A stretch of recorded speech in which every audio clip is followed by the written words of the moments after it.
Hey folks, so today we are looking at Lagos, a city in Nigeria, and this is a city in a newly emerging economy.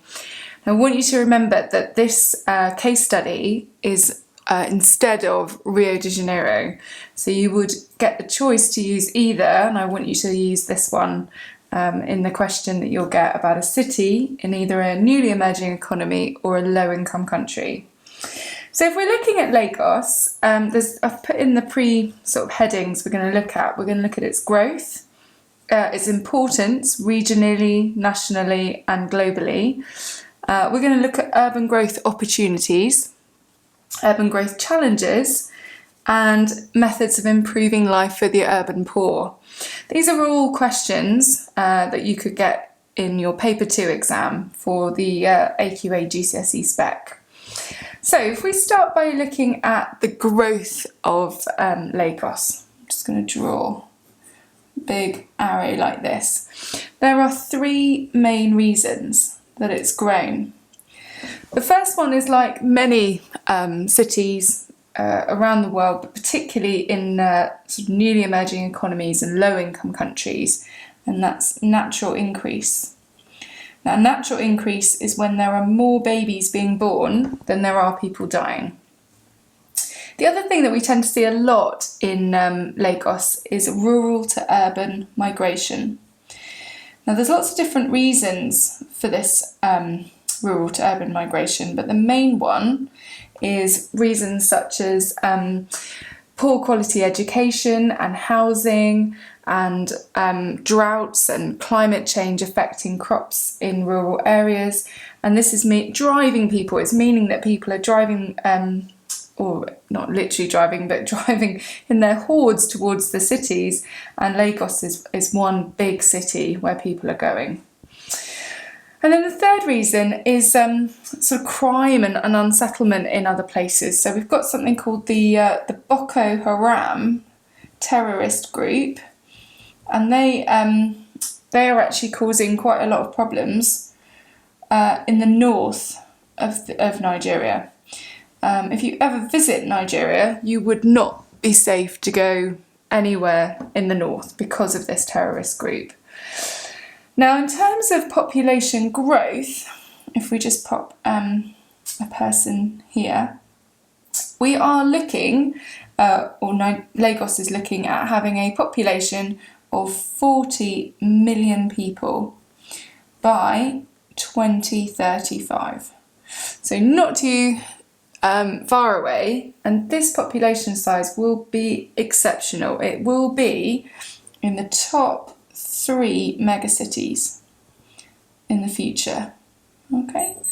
Now, at the moment, the population of Lagos means that it's currently 4 times more crowded than London. So it has really high population density right now. Now, that said, there's lots and lots of reasons why people are coming, and we'll look at that in just a second. Now, the importance. Lagos has something called Eco Atlantic. Now, Eco Atlantic is a new development consisting of lots and lots of new homes, and also hotels and lots of tourism, and also of new finance sector.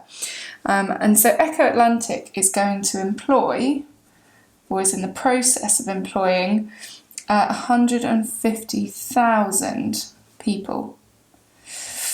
Okay, so that's really, really good news regionally. That's going to provide jobs for lots of people who need it in construction and other jobs, even quite low skilled and low paid jobs. It's also going to provide homes for 250,000 people. So that's going to help with the housing shortage that there's currently going on there. Nationally, so thinking about the rest of Nigeria, Lagos is important because it provides 30% of Nigeria's GDP. Now, if you remember, GDP is gross national product. So if you want to put a pound, no, it's not pound sign, but it's contributing nearly a third of the money coming into Nigeria. And that's largely from manufacturing. rather than oil, which is primarily where the rest is from.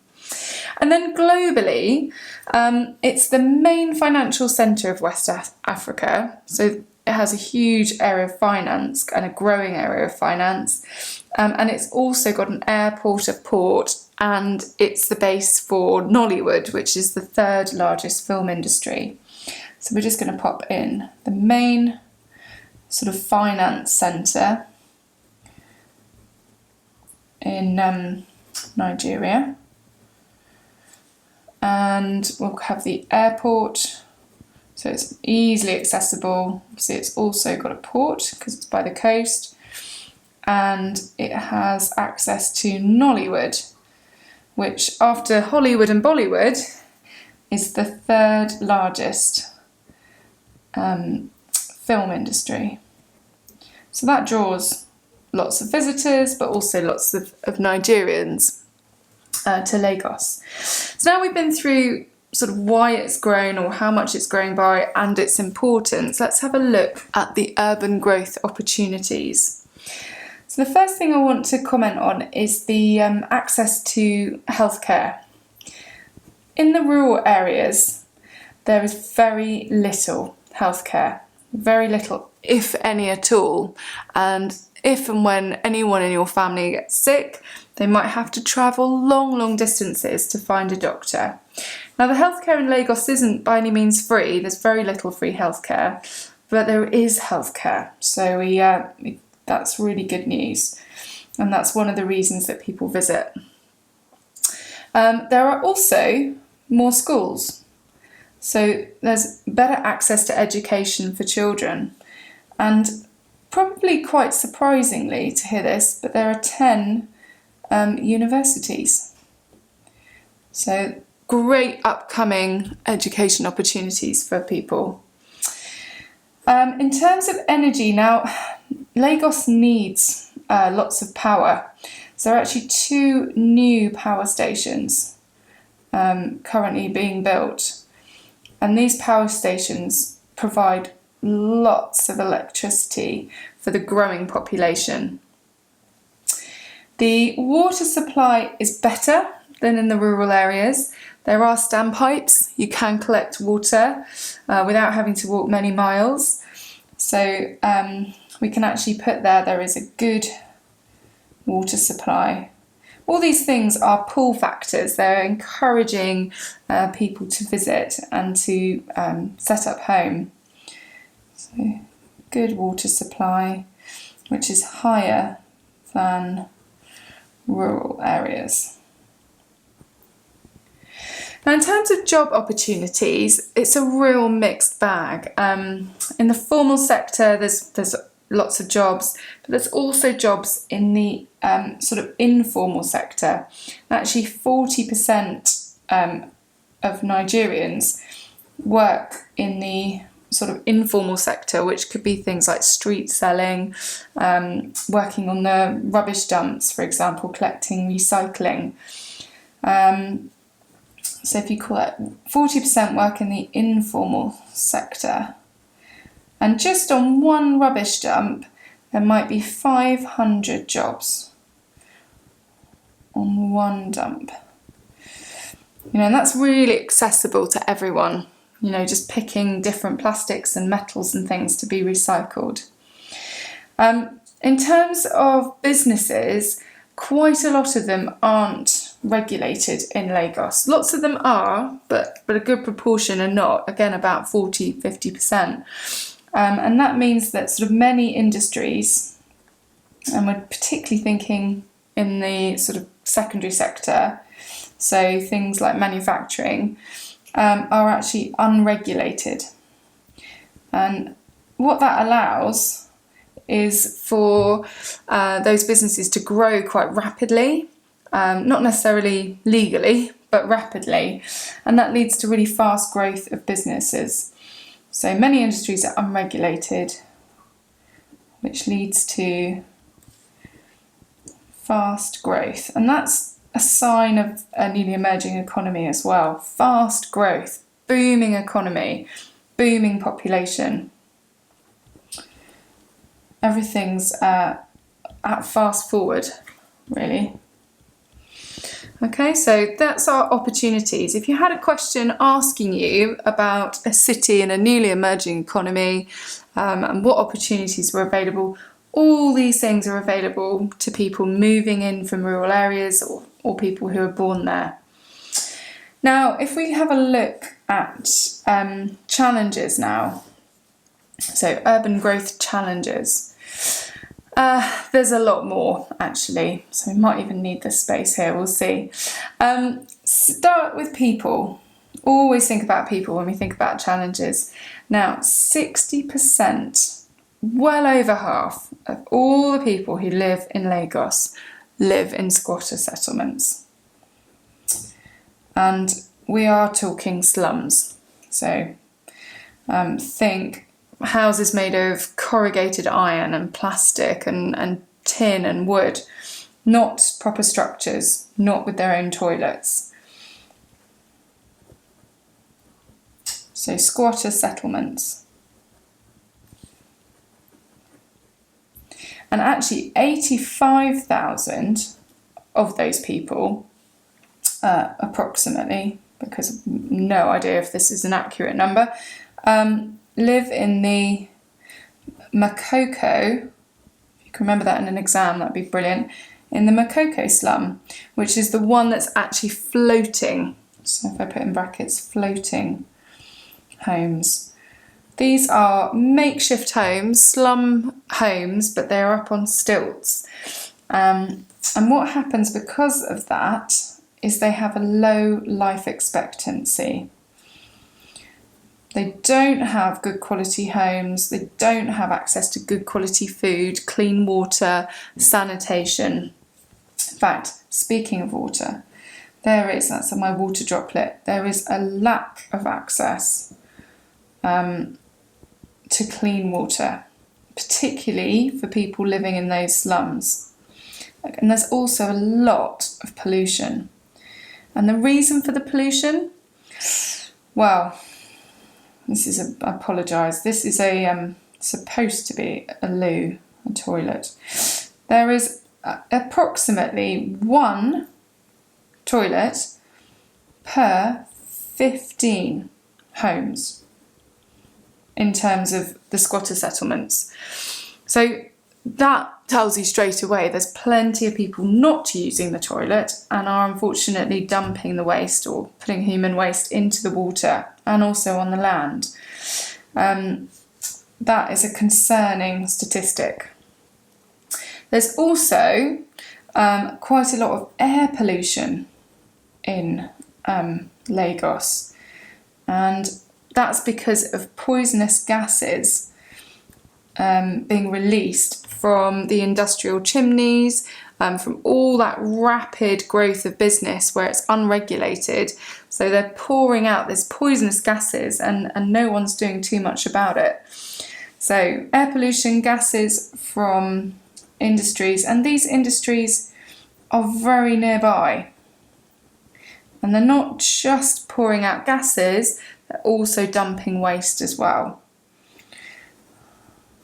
So you can hear there's a lot of sort of environmental problems, but these are social problem as well, because things like those toxic gases, they're having effects on the human population and they're causing issues for people's breathing in the young and also in the old. And then finally, we've got two more things. We've got one more environmental. 80% of the forests, I'm just going to draw a tree and cross it out, because 80% of the forests in Lagos, in and around Lagos, have been destroyed, totally cut down for urban expansion. So I'm going to just put 80% deforestation, because I know you know what that word means. And then very much finally, for people, again going back to another social one and economic, people and economic, unemployment, so that's people without jobs in the population, is at 20%. So that's really quite a high figure. And because of that, there is increase. You've got all these people not able to do any work, even despite the jobs on the dump and everything else. They can't work because there is not enough jobs. The population is too big. Remember how much it's growing by. So we see an increase in things like crime. And what, if you've got room to write this, it's things like drug trafficking and gun crime. I just want to show you a quick picture. I'm just going to put it over the top for 2 seconds. Here is a picture of the shanty houses, if you like, the squatter settlements. This is the Makoko floating slum where 85,000 people live in these very ramshackle makeshift houses. And you can see the pollution in the water, and you know that there's one toilet per 15 homes. So this is really poor condition to be living in. And obviously when this floods, which it does, you know, and when the storms come in and things, it's very unsafe as well. Right, so let's move on now to how can we make life better for those people? What are they doing? Well, the city of Lagos has created a floating school. And I actually want you to write that. So the city of Lagos, in partnership with NGOs, so that's new non-governmental organisations and NGOs, because they help sort of provide the capital actually very often, have created a floating school. Now at first it was just a prototype, but it is being rolled out. So again, I've got some more images. I hope you can see this all right. This is, the idea is to create a whole host of new schools with these pyramid style buildings.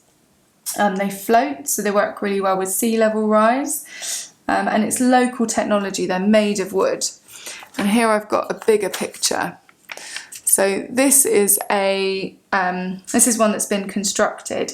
It's actually got 1,000 square foot of usable space, and it's floating on these barrels, and it's got solar panels, rainwater collection. It's actually quite an advanced building despite it being relatively cheap and easy to make. So if I just get rid of that for a minute, we need to obviously jot this down and remember it on your infographic. So don't worry too much, it doesn't have to be perfect. Just draw roughly a triangle like this, and then like this. That's it. And then I'm just going to add some of my barrels to show that it's floating. And basically just a few layers, okay? As you know, it doesn't matter about the quality of the artwork.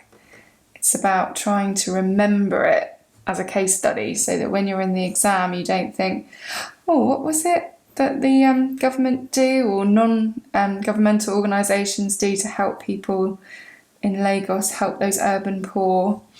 And I want you to remember the floating school, okay? It's a very clever building. So roughly something like this. Really, honestly, don't worry if it's not the same. Right, so on the roof, we've got solar panels. Remember, these solar panels are going to be providing the building with its own power, something that is desperately needed in such a fast-growing population. There's not enough energy for everyone. We've also got on the roof, very careful to put this down, rainwater collection.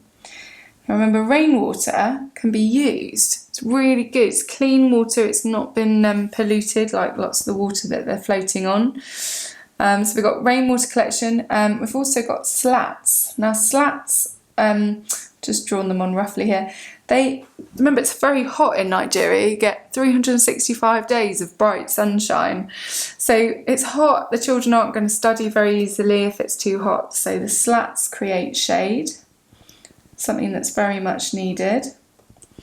And it's made using 250 plastic barrels. Now, it can be made successfully using barrels from the rubbish dump. Okay, they're really easy to recycle. So the 250 plastic barrels make it float. And it also, remember the toilet issue? It has a compost toilet. So even though there might be 60 people in here, up to 60 students, there is a toilet, which is brilliant. And it's also a compost toilet, so that means it's better than a chemical toilet. Now we're going to have a look at the positives and the negatives of the scheme. On the good side, it hosts up to 60 students per school, which is really good because there's a lot of people in Nigeria, a lot of children who need to get into education. And it provides 1,000 square foot of sort of usable area. So for playing and for learning.